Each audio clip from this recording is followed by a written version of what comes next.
Vous êtes à l'abreuvoir de l'actualité. Bonsoir, bienvenue. Les grandes articulations. Modernisation de l'administration, l'élaboration du programme est lancée par la Guinée avec l'appui de ses partenaires. Le chef de mission de projet ambitionne déjà le renforcement des capacités institutionnelles et la qualification des services publics.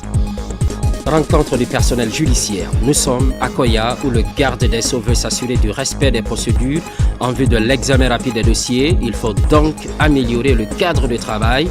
Le tribunal de la préfecture vient d'être rénové. Sport Ligue 1 de football, la 11e journée se joue ce week-end. Le classico entre l'AS Kaloum et le Horéaci est à l'affiche. C'est ce samedi même. Au stade Petit Sori de Nongo, chaque entraîneur mesure les enjeux de la rencontre. Une fois de plus, bonsoir. À présent, nous ouvrons cette édition par ce décret. Décret des 2025-0039 RG CNRD SCGG portant nomination au ministère de l'Information et de la Communication.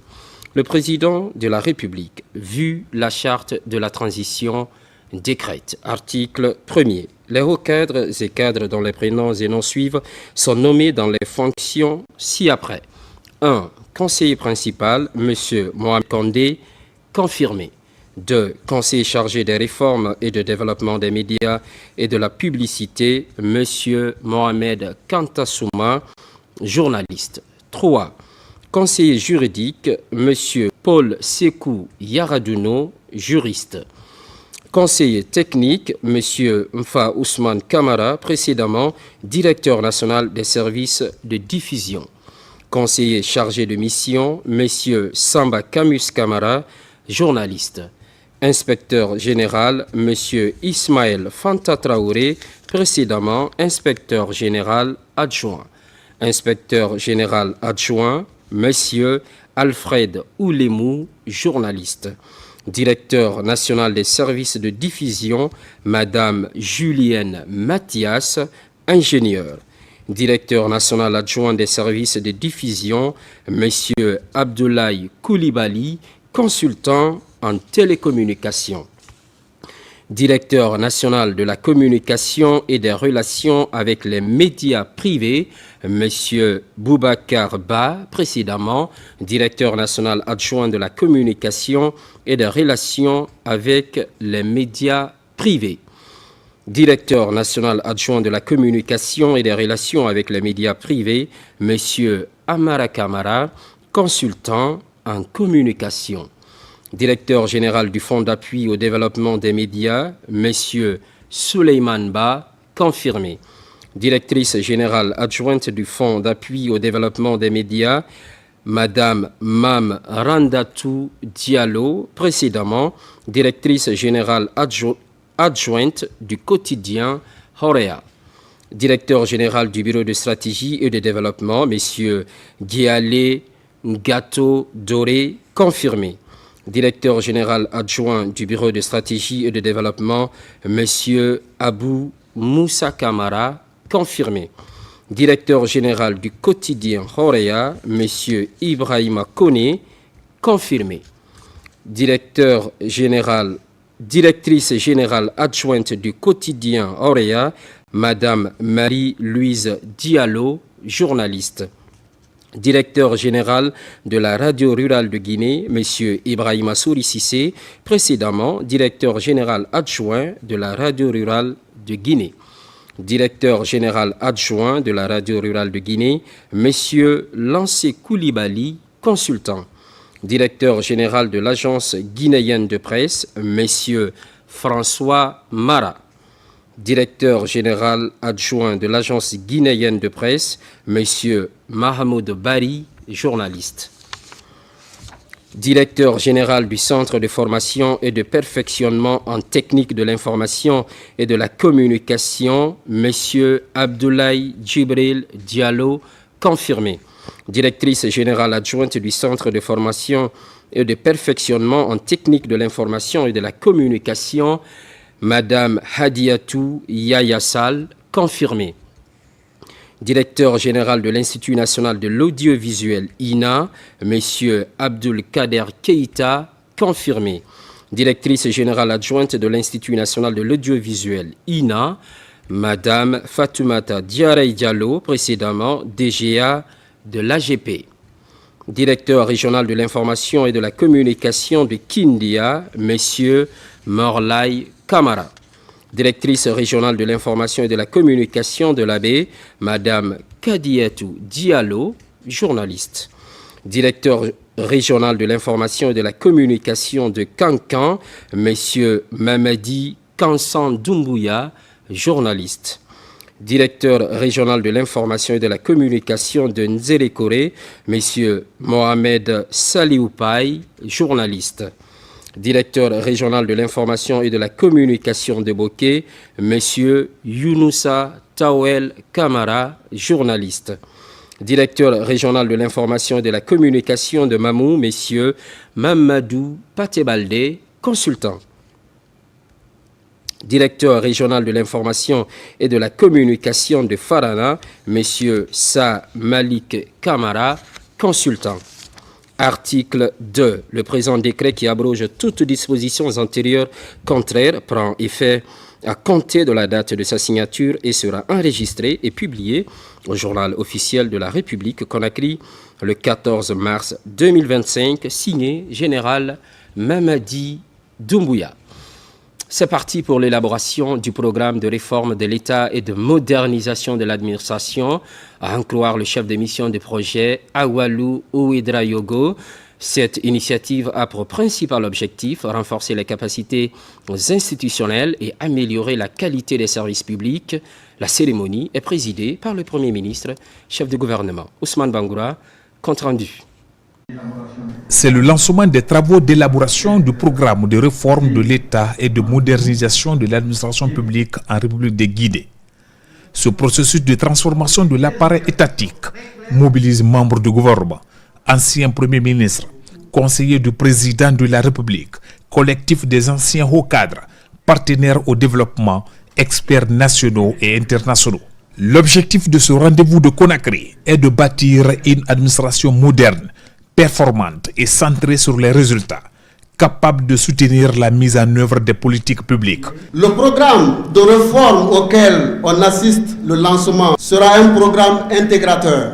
Il va capitaliser les forces et faiblesses de notre administration publique, prendre en compte les opportunités qui s'offrent à notre pays dans le cadre de la vision Simandou 2040. La modernisation de notre administration est essentielle pour mettre en œuvre le programme Simandou 2040, pierre angulaire du développement économique de notre nation. La modernisation de l'administration publique devra permettre de rendre plus efficace, plus accessible et plus transparente. Elle implique une simplification des procédures, une meilleure gestion des ressources humaines et financières, et l'intégration du numérique dans les services publics. Pour une meilleure amélioration de l'accès aux services publics, les experts recrutés à cet effet dressent déjà un état des lieux de l'administration publique guinéenne. Les principales préoccupations soulevées par notre collectif d'anciens hauts fonctionnaires. Le premier point, c'est la multiplication des structures et chevauchement des compétences. Le sureffectif des structures centrales, deuxième constat. En n'accordant pas suffisamment d'attention à la multitude des structures et à la connaissance précise de leurs missions et attributions, l'on s'est nettement aperçu du sureffectif des cadres et agents, surtout au niveau des services. L'idée centrale de notre équipe, c'est au-delà d'observer la Conakry et le fonctionnement des grands axes structurels de l'État, nous avons prévu d'aller vers les régions pour interroger véritablement le local. Parce que, quoi qu'on dise, le développement, il est localisé. Et c'est à partir du local que nous allons, par effet de boomerang, ramener la chose vers le central pour pouvoir informer les politiques publiques. Ce programme de stratégie de référence devrait permettre à l'administration publique guinéenne de garantir son efficacité en facilitant la construction d'un pont vers la prospérité des Guinéens. La Guinée, pendant plusieurs décennies, a évolué de crise en crise. Et l'objectif de la transition actuelle, c'est d'en finir avec cette succession régulière et récurrente de crises structurelles qui font qu'à chaque pas, on fait 2 autres pas en arrière par la suite. La raison fondamentale de cette succession de crises réside dans le fait que le diagnostic véritable n'a jamais été fait. On a mis en relief des politiques centrées sur des individualités ou des groupes d'individus au lieu de s'interroger sur la nature profonde des dynamiques sociologiques de la société guinéenne pour apporter des réponses pertinentes et durables comme solution. La réforme, la transition du 5 septembre 2021, en posant les bases de la refondation de l'État, fixe le cap. Et ce cap est indispensable d'être suivi avec rigueur, cohérence. La Guinée, de l'indépendance à la période des années 2000, est dans un cycle politique qui est fini d'aller dans un processus en capacité de se renouveler. D'où les crises que nous avons connues. Et la crise a amené des réponses pertinentes avec une transition qui s'inscrit dans une logique de refondation politique, institutionnelle et de refondation de l'État. Au cours de ces 3 jours, les participants regroupés pour la circonstance tenteront d'analyser des enjeux susceptibles d'influencer le mécanisme de modernisation de l'administration publique de notre pays. Fini l'évaluation des partis politiques. Vous le savez certainement, un rapport provisoire a été présenté en fin octobre 2024. 90 jours ont été accordés aux partis politiques pour leur régularisation. Ce délai est épuisé. 75 partis sont finalement habilités à exercer leurs droits sur le territoire. Amadou Touré. 90 jours après la présentation des résultats provisoires de l'évaluation des partis politiques, comme prévu dans les textes qui régissent le fonctionnement des partis politiques en République de Guinée, le ministère de l'administration du territoire et de la décentralisation, à travers la direction des affaires politiques et de l'administration électorale, présente le rapport final de cette évaluation. Les résultats font cas à l'exercice sans entrave des activités de 75 partis politiques sur l'étendue du territoire guinéen. Ça fait 3 ans que nous sommes en train de travailler à assainir l'espace politique. On était à 350 partis politiques. On est revenu au moment de la prise des fonctions du général 2e secteur Ibrahima Khalil Condé à 211 partis politiques. Aujourd'hui, vous venez de suivre la présentation. 99 partis politiques ont émergé du lot en 2 formats. Il faut que les gens puissent aller au congrès pour renouveler les instances. C'est ça aussi une association politique. Être dans un parti politique, si ça ne vous aide pas à participer au développement du pays, ça ne doit pas vous empêcher de le faire. C'est important que chacun de nous puisse faire quelque chose pour faire avancer le pays. Nous nous réjouissons d'appartenir à la liste de 24 partis politiques autorisés à exercer sur l'ensemble du territoire, sous réserve de l'organisation de notre congrès qui ne dépend plus de nous.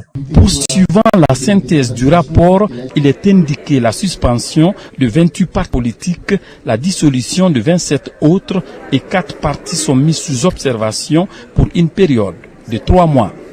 Nous félicitons les partis politiques qui ont bénéficié des certificats et nous encourageons les autres partis politiques qui sont mis sous observation de se mettre en règle dans le délai presque de ces 3 mois, les 90 jours, pour leur permettre de rejoindre l'espace des partis politiques de notre pays. Le même rapport indique que 24 partis politiques sont habilités à exercer leurs activités, mais sous réserve. Ceux-ci ont 75 jours pour se mettre dans les normes. Justice, Koya, le garde des Sceaux, est à la rencontre du personnel judiciaire, je vous le disais à l'entame.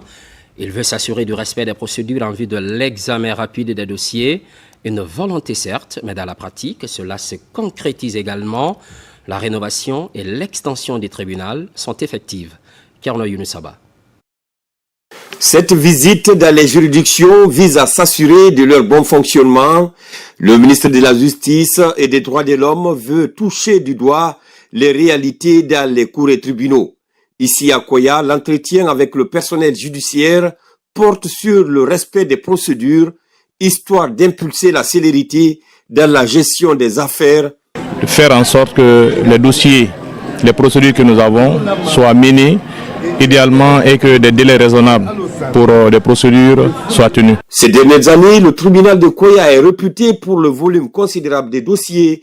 Pour améliorer la capacité opérationnelle du tribunal, le personnel a initié sa rénovation et son extension, un effort conjugué qui va améliorer les conditions de travail des acteurs de la justice afin de donner une réponse rapide aux demandes des justiciables.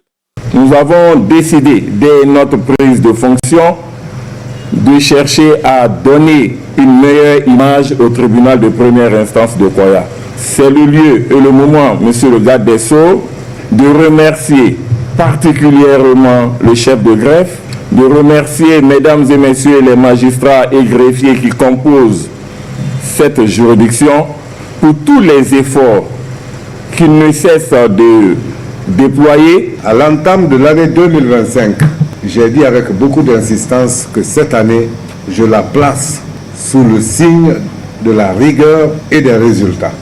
La justice doit retrouver sa dignité et son prestige, tout d'abord à travers les locaux qui abritent les magistrats. De ce point de vue, vous allez constater que beaucoup de chantiers qui étaient arrêtés vont démarrer très bientôt. Vous constaterez également que beaucoup d'autres chantiers nouveaux vont germer de terre comme champignons.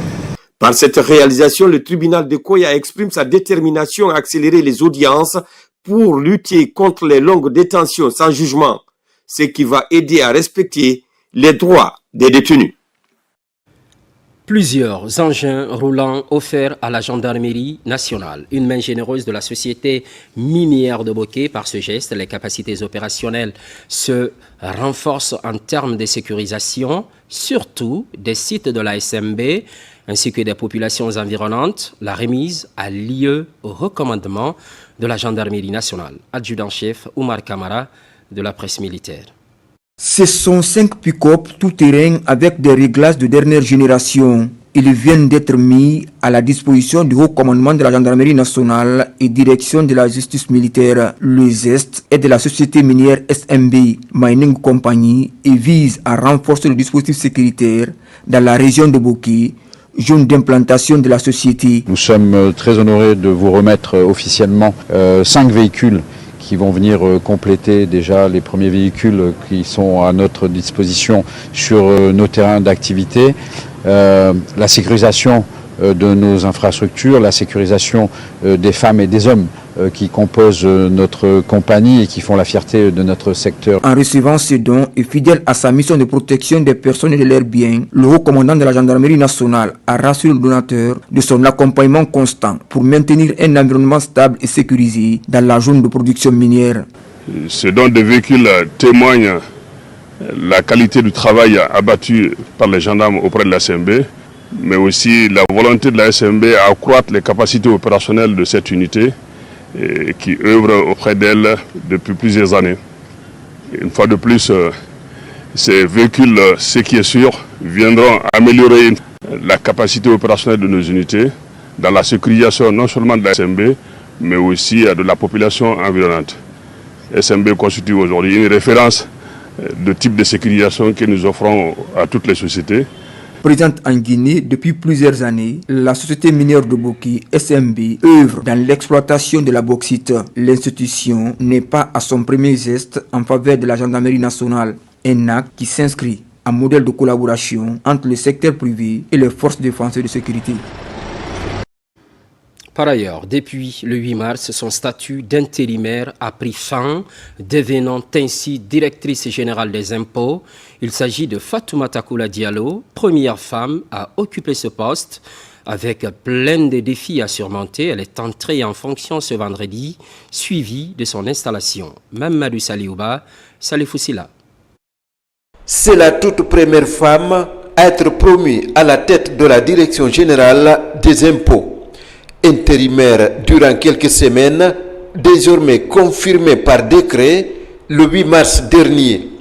Une date qui rappelle la célébration des droits des femmes. Une heureuse coïncidence pour Dame Diallo. Sa prise de fonction est officielle. Afin d'atteindre les objectifs, il est primordial d'instaurer une relation de confiance avec les contribuables, fondée sur la transparence, l'équité et la responsabilité dans toutes nos prises de décision. Ma mission consistera alors pour œuvrer dans un système fiscal plus juste, inclusif et économique. Ce sens de la responsabilité l'invite donc, après son expérience avec ses collaborateurs, à tendre la main à nouveau à ses collaborateurs et collaboratrices pour continuer à travailler sur les objectifs qui leur ont été assignés. Cette promotion est l'une des volontés du chef de l'État, celle d'accroître la représentativité des femmes à des postes de décision. La Direction générale des impôts confirme cette ambition présidentielle. Une marque de confiance certes, mais surtout une responsabilité et de collégialité. Nous avons reçu l'instruction du président de la République de conférer un cachet particulier à cette cérémonie pour dire qu'il fait ce qu'il dit quand il dit qu'il va faire la promotion de la femme. Mettez tout ceci derrière vous et soutenez-la. Donc sa réussite est votre réussite. Juste après sa prise de fonction, place à l'installation de la directrice générale des impôts. Principal défi, poursuivre les réformes de mobilisation et de sécurisation des recettes fiscales. Au même moment, amélioration des relations professionnelles de travail en Guinée, cela passe par l'inspection générale du travail. Pour cette année, de grandes ambitions sont affichées. On cite un exemple, le renforcement des contrôles dans les entreprises et c'est autour d'une rupture collective. Mamadi Ternakamisoko nous donne les détails. Gendarme de l'État en matière de respect de la législation du travail en vigueur, l'inspection générale du travail compte pleinement jouer son rôle auprès des entreprises et des employés. Autour de cette rupture collective, le personnel évoluant dans la zone spéciale de Conakry fixe le cap de l'année 2025. Cette rupture collective de l'inspection générale du travail nous permet aujourd'hui de nous retrouver et d'échanger autour de tout ce que nous avons eu à accomplir et tout ce qui reste à accomplir. Moi, je suis là depuis 1995. On n'a jamais vu ça. Donc, avec la nouvelle équipe, nous souhaitons que cela perdure. Le ministère du Travail et de la Fonction publique a mis au centre de ses réformes prioritaires l'inspection générale du travail. Les attentes sont grandes et l'équipe actuelle semble mesurer la portée de sa responsabilité. Les perspectives et les tendances sont vraiment en train de changer. Aujourd'hui, il n'y a pas du tout de complaisance possible quand il s'agit du droit du travailleur, du respect de la législation du travail. Il n'y a pas du tout de complaisance. Nous sommes ouverts. Nos objectifs sont clairs, nos missions sont claires. Nous demandons à toutes les entreprises et aussi aux employés de frapper à la porte quand il est nécessaire de le faire. Cet échange direct dans un cadre informel a marqué ces contrôleurs du travail. Désormais, ils s'engagent selon leur mandat à informer et conseiller les employeurs, les salariés et les représentants du personnel sur les dispositions applicables pour un environnement de travail paisible et durable en Guinée. Commune urbaine de Kindia, bientôt un lycée d'excellence va sortir de terre. La pose de la première pierre est déjà faite. L'infrastructure à l'avenir va promouvoir l'enseignement de qualité, une démarche soutenue par le ministère de l'Administration du Territoire et de la Décentralisation. Maïmouna Bella Diallo. Sur ce site sera bâti très bientôt un lycée d'excellence. Nous sommes au quartier Bamba, dans la commune urbaine de Kindia. L'initiative est des autorités guinéennes à travers le ministère de l'Administration du Territoire et de la Décentralisation. Cette cérémonie de pose de la première brique témoigne de la matérialisation de l'ambition de doter la ville des agrumes d'un lycée tel qu'il est présenté sur la maquette. Ce bijou que Kindia vient de bénéficier on ne saura que demander au Tout-Puissant pour que beaucoup d'enfants de Kilia et le Bamba même soient maintenant encadrés dans cette école-là que nous venons maintenant de poser la première pierre. Un délai d'exécution de 10 mois a été accordé à l'entreprise en charge de l'exécution de ce projet. Cette école est composée comme suit. Il y a un bâtiment principal de R+2, c'est-à-dire 2 étages, qui comprend 12 salles de classe, des laboratoires, un amphithéâtre, des blocs de toilettes qui accompagnent, des dortoirs qui peuvent recevoir jusqu'à 200 élèves, filles et garçons. Terminé, l'infrastructure scolaire devrait contribuer à améliorer la qualité de l'enseignement et à réduire les longues distances pour les lycéens de la contrée. C'est un lycée moderne qui comporte toutes les commodités et à régime internat. Je sais déjà que nos prédécesseurs vous ont présenté le projet. En ce qui nous concerne en tant qu'entreprise, nous vous renouvelons notre engagement de respecter rigoureusement les prescriptions techniques. La réalisation de cette école est un véritable ouf de soulagement pour les populations de Bamban, commune urbaine de Kindia. C'est pourquoi elle s'engage à accompagner l'entreprise pour la réalisation de ce projet. Fini la mise à disposition de la plateforme unique de documentation. L'utilisation de cet outil d'apprentissage intéresse le département de l'enseignement supérieur. Les étudiants se familiarisent avec cette plateforme innovante qui contient 2 millions de ressources documentaires. Mounir Bari, explication. La mise en place de la plateforme unique de documentation est aujourd'hui une des avancées majeures dans l'enseignement supérieur. Pour booster les compétences opérationnelles à l'utilisation de cet outil numérique, des techniciens sont déployés pour former les principaux bénéficiaires. Dans les universités, les institutions d'enseignement supérieur, il y a un déficit de documentation, ce qui amoindrit en fait la qualité de la formation. Les bibliothèques physiques n'offrent pas la possibilité à autant de personnes d'avoir accès aux numéros qui sont existants. Et puis de notre côté, vous avez aujourd'hui de plus en plus le développement des moyens numériques. L'État nous a donné une opportunité en nous offrant une plateforme de plus de 2 millions de documents. Voici comment on utilise l'utilisation. Tu pars sur Parcoursup, tu mets ton INE, ton mot de passe lors de tes orientations. Une fois rentré là-bas, tu vas voir différentes thématiques. Pour réussir le pari, les dispositions sont prises par le département afin de permettre une utilisation rationnelle et judicieuse des ressources documentaires disponibles. Aujourd'hui, l'accès à la documentation va être davantage facilité et ça fait partie de la qualification du système d'enseignement supérieur et de recherche. Aussi, l'employabilité des étudiants s'entre dans le processus de qualification de formation pour qu'ils deviennent des ressources compétentes, non seulement pour leur propre emploi, mais aussi pour le processus de développement national. La Guinée, les enseignants guinéens étaient vraiment presque les enseignants pauvres en matière de documentation. Aujourd'hui, cette plateforme Pludoc, alors qui comprend 2 millions d'ouvrages. Avec l'octroi des ordinateurs aux étudiants par le département, le ministre jette les bases réelles d'un véritable développement de l'écosystème numérique. Santé et une seule question, comment booster la santé maternelle en Guinée? Acteurs et partenaires se retrouvent à Conakry. Il s'agit de la 3e réunion de Sirmania, un espace pour définir des orientations précises afin de rehausser les indicateurs de la santé maternelle. Kerno Maroufba, Mohamed Mpati Kamara, Daouda Tabansila. C'est la 3e réunion de coordination technique multisectorielle de la santé maternelle, du nouveau-né, de l'enfant, de l'adolescent et la nutrition.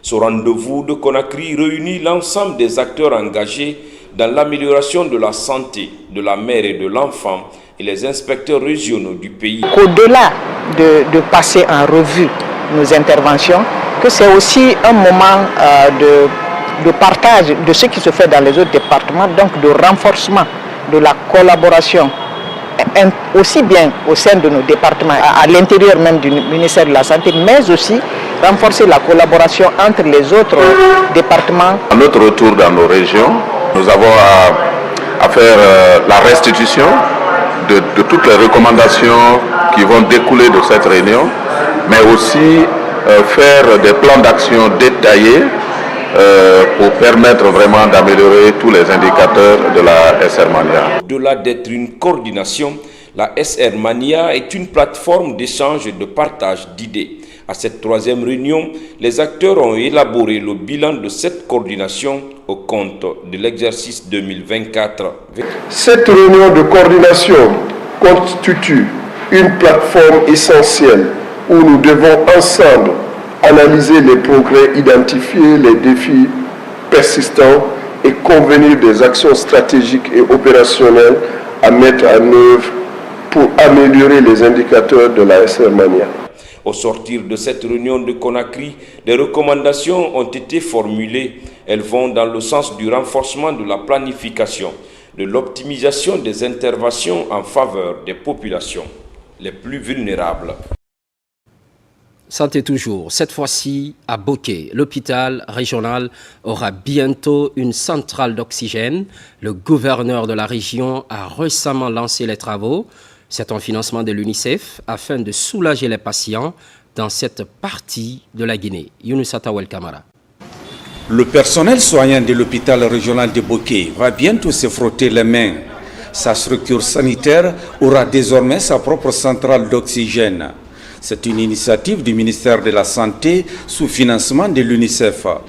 La réalisation de cet édifice public qui reçoit tous les jours les patients venus de partout pourrait contribuer davantage à offrir un service de santé de qualité pour sauver des vies. L'oxygène est très nécessaire pour la prise en charge de beaucoup de malades. Nous remercions le général Mamadi Doumbouya qui ne ménage aucun effort pour faciliter les actions de la santé dans la préfecture de Boké. La pose de la première pierre de la construction de cette centrale d'oxygène constitue un ouf de soulagement. Si l'État, à travers la vision du chef de l'État, le général d'armée Mamadi Doumbouya aujourd'hui, on a l'opportunité d'abriter la fabrication de l'oxygène sur place, on ne peut que s'en réjouir. Après la pose de la première pierre par le gouverneur de la région de Boké, les ouvriers de l'entreprise en charge des travaux s'activent à respecter le délai contractuel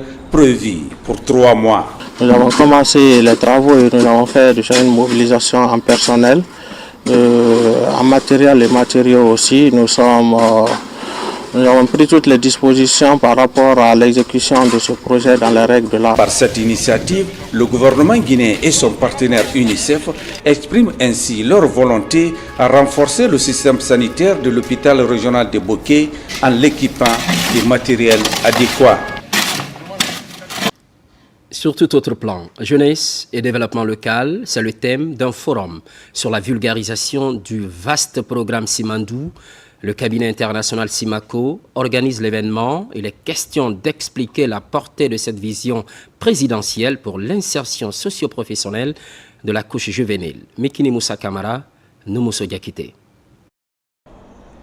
Ce forum a permis aux jeunes de Conakry de s'informer sur les enjeux du développement local et les opportunités offertes par le projet Simandou.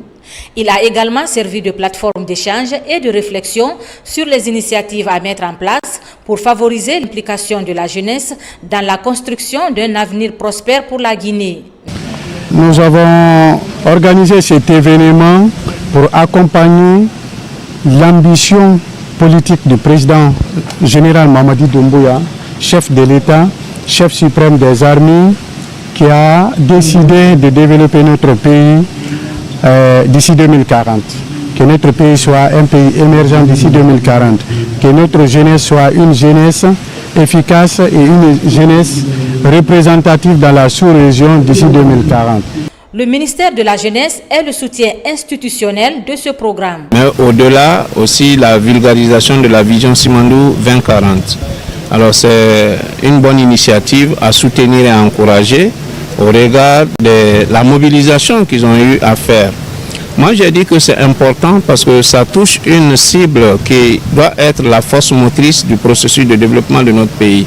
Le projet Simandou offre des perspectives considérables en matière de lutte contre la pauvreté et les inégalités sociales et économiques.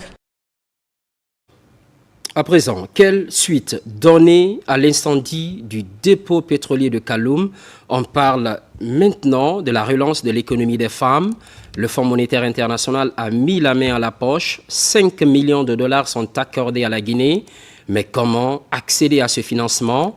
Les modalités sont expliquées aux populations. Là, c'est Kamisoko, Alpha Camara. Un an après l'incendie du dépôt pétrolier du Koronti, l'État guinéen et ses partenaires s'activent dans la relance de l'économie locale. À travers la facilité de crédit du Fonds monétaire international, le Fonds d'appui aux activités économiques des femmes et filles de Guinée FAEF bénéficie de 5 millions de dollars américains. Destinés aux femmes porteuses d'initiatives, les conditions d'accès à ces fonds sont expliquées. Ce sont des rencontres de sensibilisation avec les sinistrés, pour que les sinistrés prennent en main leur destin, qui nous proposent des projets impactants pour la commune et qui va changer définitivement leur vie. Les conditions sont très simples. Il faut être sur la liste officielle des sinistrés. Il faut également habiter, avoir un certificat de résidence, avoir une carte d'identité en cours, valide, 2 photos d'identité, et puis accepter pour les ménages concernés de suivre une formation en éducation financière et pour finir, être résilient et avoir de bons projets. Visant à accompagner les ménages affectés par cet incendie en leur fournissant des lignes de crédit pour financer des micro-projets générateurs de revenus, cette initiative tombe sur de bons pieds dans les différents quartiers de Kaloum. Grâce à l'aide du président de la République, le général Mamadi Doumbouya, nous avons écouté les explications qui vont en droite ligne avec les besoins de nos femmes, de nos braves femmes. Le président a fait recours à nous, le général Mamadi Doumbouya. On le remercie très sincèrement avec l'initiative là. Né de la volonté du chef de l'État, dans le but de soutenir l'éclosion du potentiel féminin, le Fonds d'appui aux activités économiques des femmes et filles de Guinée a déjà accompagné 322 ambulantes de Conakry et facilité la formalisation de plus de 500 entrepreneurs féminines. Et puis, le ministère de l'Habitat vient de tenir une rencontre stratégique. Elle regroupe partenaires nationaux et internationaux évoluant dans l'immobilier. C'est pour exposer les ambitions du Salon de l'investissement de l'immobilier et des énergies pour l'Afrique, SIMEA en abrégé. La mobilisation des acteurs locaux est l'une des recommandations. Souleymane Kamara. Dans le cadre des préparatifs du Salon international de l'investissement, de l'immobilier et des énergies pour l'Afrique, qui se tiendra à Paris du 11 au 13 avril prochain, la Fédération nationale des constructeurs et promoteurs immobiliers de Guinée est au ministère de l'Urbanisme et de l'Habitat, en compagnie des professionnels du secteur. Le CIMEA permettra aux entreprises de rencontrer directement la diaspora guinéenne résidente en Europe, particulièrement à Paris. Et ça sera l'occasion pour la diaspora d'investir en Guinée d'une manière ou d'une autre, tant pour préparer leur retraite, donc leur retour au pays. Avec plus de 6000 visiteurs attendus, dont les représentants de 10 pays africains, le salon offre une vitrine unique pour promouvoir les projets locaux et attirer des financements. La diaspora n'a pas besoin maintenant d'aller acheter des terrains ailleurs, venir à Doha. Nous avons des appartements, nous avons des opportunités pour eux. Il suffit seulement de choisir le bien, de payer une avance de 10% et le reste maintenant vous payez à votre convenance pendant le délai de construction et vous avez votre appartement avec clé en main. C'est un sujet sur lequel nous sommes déjà très sensibilisés, donc c'est quelque chose que nous comprenons et que nous comptons vraiment accompagner du mieux que nous pouvons pour que les Guinéens de la diaspora puissent comprendre qu'ils sont pris en compte dans les politiques à la fois de l'État mais aussi des institutions privées que nous sommes. Le CIMEA 2025 de Paris vise à créer un pont entre les entreprises locales et les investisseurs de la diaspora, tout en stimulant le développement économique du pays. Nous saisissons cette opportunité pour mieux vendre le programme que le gouvernement envisage pour l'ensemble des Guinéens et aussi ceux de l'étranger, qui consiste la diaspora, pour mieux les dire que les possibilités que nous avons ici à offrir pour les résidents et les non-résidents. Le CIMEA 2025 se positionne ainsi comme un catalyseur pour l'investissement immobilier et énergétique en Afrique de l'Ouest.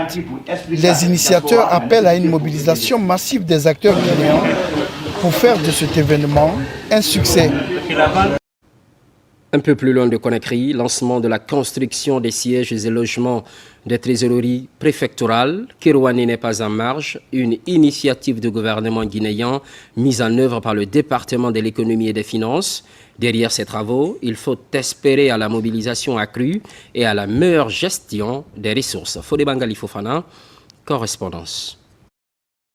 La commune urbaine de Kerouani, une commune qui change radicalement de visage, cela grâce aux multiples efforts du gouvernement sous la clairvoyance du général président Mamadi Doumbouya. Le lancement des travaux de construction des bâtiments administratifs et logements du directeur au compte du Trésor public ici à Kerouani, marqué par cette pose de première pierre. Nous félicitons cet énième projet de la construction du siège de la trésorerie préfectorale de Kerouani. À travers ma voix, la population de Kerouani certifie son adhésion totale aux idéaux du CNRD et de son président, le général Mamadi Doumbouya. Ça, c'est premier du genre, de voir que les retraités ont un bureau. Auparavant, on nous ballottait de bureau en bureau. Dès que le besoin arrive pour ceux qui sont en fonction, on nous dérange. La construction de ce bloc administratif du trésor préfectoral de Kerouani est l'une des preuves tangibles de la bonne marche de la refondation prônée par les nouvelles autorités du pays.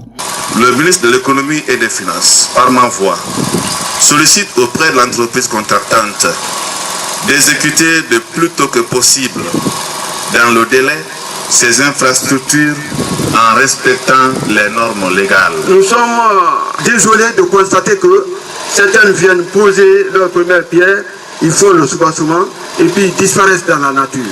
Quand c'est le cas, vraiment, nous n'allons pas manquer d'appliquer la loi sur qui que ce soit.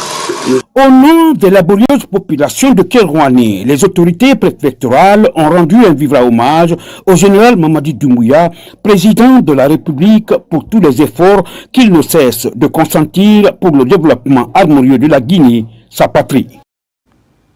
Même réalité du côté de Dabola et Kissidougou, ce qui va contribuer à l'amélioration des conditions de travail. L'idée ayant motivé la construction de cette trésorerie est favorablement accueillie. Ibrahima Oulenfofana nous donne les détails. Kissidougou, l'une des préfectures bénéficiaires d'infrastructures sous l'ère CNRD. Cette pose de la première pierre du bloc administratif de la trésorerie préfectorale en est une illustration. La mise en œuvre du projet dénote de la volonté politique du chef de l'État à offrir un cadre de travail aux administrateurs locaux. L'infrastructure comportera les bureaux et le logement du trésorier.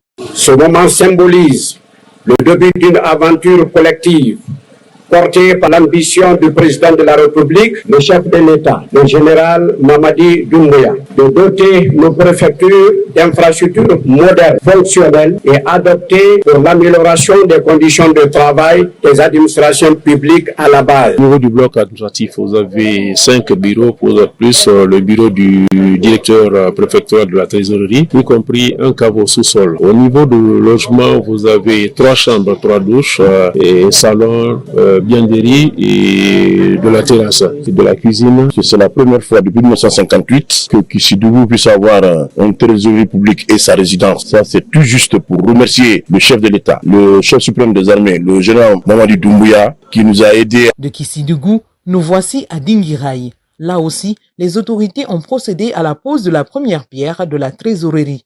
Le projet consiste à redorer le blason du secteur de l'économie et des finances. Le bureau doit comporter 5 compartiments, 2 douches. Le logement également viendra se greffer à cela.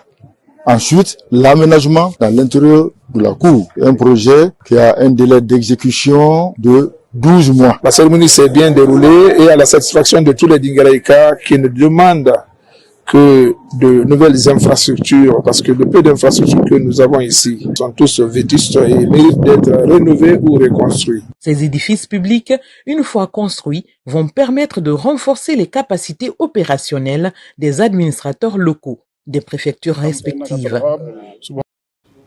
Il faut préciser que la moyenne Guinée n'est pas exclue. L'élan du développement se fait remarquer dans certaines préfectures. C'est le cas de Tougué et l'Eluma. Cette avancée notable vient confirmer la refondation tant prônée par les autorités du pays. Sarafdine Diallo, Nabila Kamara. Depuis l'avènement du CNRD, la refondation est devenue une réalité dans les préfectures de Tougué et l'Eluma. Dans ces localités, plusieurs infrastructures sont réalisées ou en cours, comme les constructions de ces trésoreries lancées par le ministère des Finances à travers le budget national de développement. Je voudrais inviter l'entreprise à respecter scrupuleusement le contenu du cahier de charges et le délai contractuel de réalisation des travaux. Nous nous engageons à respecter le cahier de charges composé d'un bloc administratif, 4 bureaux, une salle de réunion, un magasin, 2 toilettes, 2 terrasses et le logement pour les travailleurs. À Tougué comme à l'Eluma, ce lancement des travaux du projet est un ouf de soulagement et d'engagement pour les autorités et les trésoriers préfectoraux ainsi que les citoyens de ces différentes localités. Avec la volonté politique du président de la République générale Mamadi Doumbouya, nous sommes très contents parce que à travers l'infrastructure là, vraiment nous allons commencer à faire des bons travail. Les fonctionnaires et toutes les populations de l'Eluma remercient l'ensemble des membres du gouvernement, le ministre de l'économie et des finances. La construction de ces édifices constitutifs des bureaux et logements nous est offert. Ce projet phare du gouvernement de la construction de ces bâtiments administratifs et de logements dans tout le pays vise à améliorer les conditions de travail pour un meilleur résultat au bénéfice des citoyens de l'arrière-pays. Sur tout autre plan, adaptation au changement climatique, Fourikaria, éventuellement, peut être le bon élève. Les communautés viennent de recevoir un important lot d'équipements agricoles, une manière de les accompagner dans la production, devenue de plus en plus difficile à cause des caprices de la nature. Mamadou Alpha Baldé, spécialiste maison. Dans les communes rurales de Benti et Farmouria, la destruction de la mangrove et la montée des eaux salines constituent un frein certain à la production locale. Zone agricole par excellence, les conséquences des changements climatiques sont déjà perceptibles sur le terrain. Pour accompagner les communautés et renforcer leur résilience, Guinée Écologie offre divers équipements aux populations de ces deux localités. L'idée, c'est de conserver les mangroves, c'est-à-dire de promouvoir les bonnes pratiques pour la protection de l'environnement. Et à côté de cela, on doit aussi accompagner les communautés dans le développement des activités génératrices de revenus. En plus du matériel agricole, des semences améliorées sont aussi remises aux communautés. Les risques liés au réchauffement climatique sont évoqués et la promotion de l'éco-citoyenneté encouragée. Avant, on n'a pas beaucoup de matériel, mais aujourd'hui, on a gagné beaucoup d'infrastructures qui peuvent être mises en valeur pour pouvoir bien faire notre bas-fond. Bien utilisé et organisé de telle manière qu'il n'a pas perdu. On a beaucoup souffert à Benti, nous les femmes de Benti. Vraiment, je suis très contente de Guinée Écologie. Avec cet accompagnement, Guinée Écologie et ses partenaires comme le partenariat régional pour la conservation de la zone marine côtière PRCM compte accompagner le gouvernement dans sa lutte pour la protection des écosystèmes et la réduction des impacts du réchauffement de la planète le long du littoral. Mars, mois de la femme. Bonne nouvelle pour celles qui entreprennent et recherchent du financement pour leurs activités. Ecobank lance la version améliorée de son programme Éleveur. Il accorde des prêts non garantis allant jusqu'à $50 000. Carlos Mangalo pour plus de compréhension. Sur le chemin de l'émancipation économique des femmes, l'accès au crédit avec un faible taux d'intérêt est un atout majeur, une solution qu'encourage le gouvernement. À travers son initiative élevée, Ecobank accompagne de nombreuses actrices de développement qui évoluent dans le secteur privé ou qui entreprennent des activités génératrices de revenus. Pour renforcer son engagement en faveur des femmes, la banque lance une version améliorée de son programme Élevé qu'elle baptise Élevé Plus. Chez Ecobank, nous sommes convaincus que les femmes entrepreneurs sont un moteur essentiel de la croissance économique et de la prospérité de notre pays et de tout le continent africain. Élevé Plus est conçu pour aller encore plus loin. Cette nouvelle version du programme propose un meilleur accès au financement, notamment des prêts non garantis allant jusqu'à 50 000 $. Le programme amélioré va aider les femmes à accéder à un crédit jusqu'à un certain plafond sans garantie hypothécaire. C'est une situation vraiment innovante et qui va permettre aux femmes d'oser venir vers les banques. Avec ce programme, toute une stratégie d'accompagnement est aussi mise en place pour encadrer techniquement et financièrement les femmes afin de les aider à conquérir aussi de nouveaux marchés avec le soutien du gouvernement. Lorsqu'une femme réussit dans l'entrepreneuriat, c'est une famille, une communauté et toute une économie qui en bénéficie. À cette occasion, je tiens à féliciter chaleureusement Ecobank Guinée et à exprimer mes sincères remerciements à son directeur général et à toute son équipe pour leur engagement constant en faveur du développement des entreprises dirigées par des femmes en Guinée. La rencontre a aussi donné lieu à des échanges sur la question de l'entrepreneuriat féminin, des moments de partage qui ont mis en lumière les secrets de réussite de nombreuses femmes, mais aussi les difficultés auxquelles elles font face. Les opportunités similaires continuent de profiter aux femmes de Kindia. C'est un nouveau programme pour financer les projets d'autonomisation féminine. Yaya Silla. Tout a commencé ici, dans la grande mosquée de Tafori, dans la commune urbaine de Kindia, vendredi 7 mars 2025, la veille du 8 mars, fête internationale des femmes. Dans la piété, les femmes de Kindia, aux côtés desquelles les autorités régionales, préfectorales et communales se sont particulièrement mobilisées. Les prières ont été dites en faveur de la paix et à la promotion des femmes. Les femmes ont bien répondu, on a organisé le panel et le panel a parlé des 12 points critiques du Beijing 1995. J'ai parlé sur femmes et pauvreté. À l'époque, la pauvreté des femmes, c'était le manque d'instruction. Les femmes n'étaient pas instruites. Dans ce cas, pour combler ça, il y a eu l'alphabétisation, pour constituer des groupements pour les femmes, les aider à se mettre ensemble pour qu'elles puissent réaliser des activités génératrices de revenus. La troisième activité fut les prières dans la paroisse Saint-Roi de Kindia. Avec Père Martin Camara, les fidèles ont mis l'accent sur la grâce de Dieu accordée à la femme. Et notre joie est immense aussi parce que nous avons pu communier avec toutes les femmes du monde et surtout aussi prendre part à cette lutte pour l'égalité des droits. La fête des femmes, célébrée le 8 mars 2025 cette année à Kindia, est une continuité de l'œuvre entreprise par les Hadja Mafori Bangoura, Balia Kamara, Jeanne-Martin Cissé et autres femmes ailleurs dans le monde. Au pays de Paul Kagame, Rwanda, à l'occasion de cette période de pénitence, l'ambassade fait un geste pour la communauté. Des vivres sont mis à disposition par le personnel diplomatique. Ce geste de solidarité s'est déroulé en présence de l'ambassadeur de Guinée à Kigali et de son homologue rwandais, Alpha Isiagaba.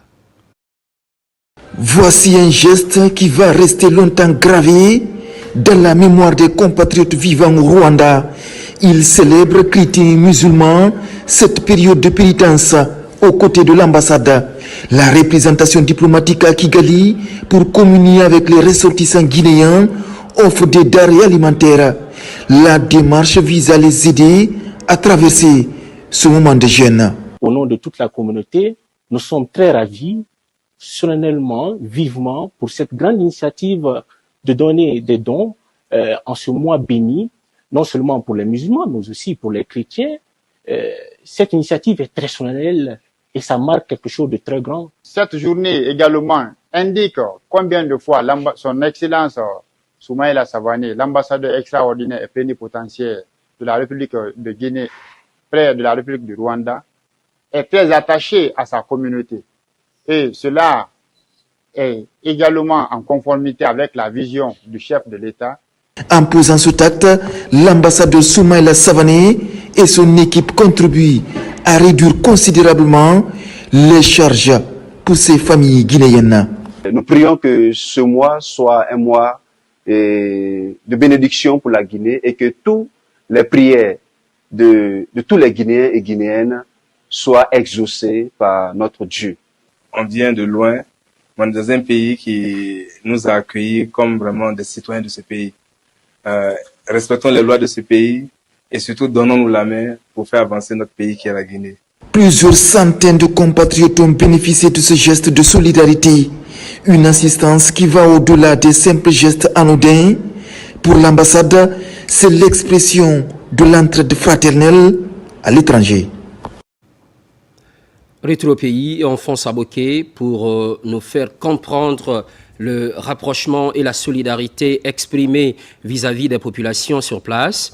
C'est à l'actif du directeur du protocole d'État de la présidence, Ahmed Koumbassa, qui a entrepris une visite dans la région. C'était du 8 au 12 mars 2025. Cette initiative contribue au renforcement de la quiétude sociale. Bakari Bambakonde.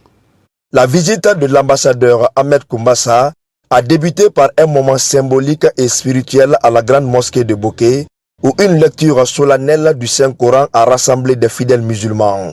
Ce rassemblement a été l'occasion de prier ensemble pour la paix sociale, le développement durable et la réussite du processus de refondation initié par le président de la République, son Excellence le général Mamadi Doumbouya.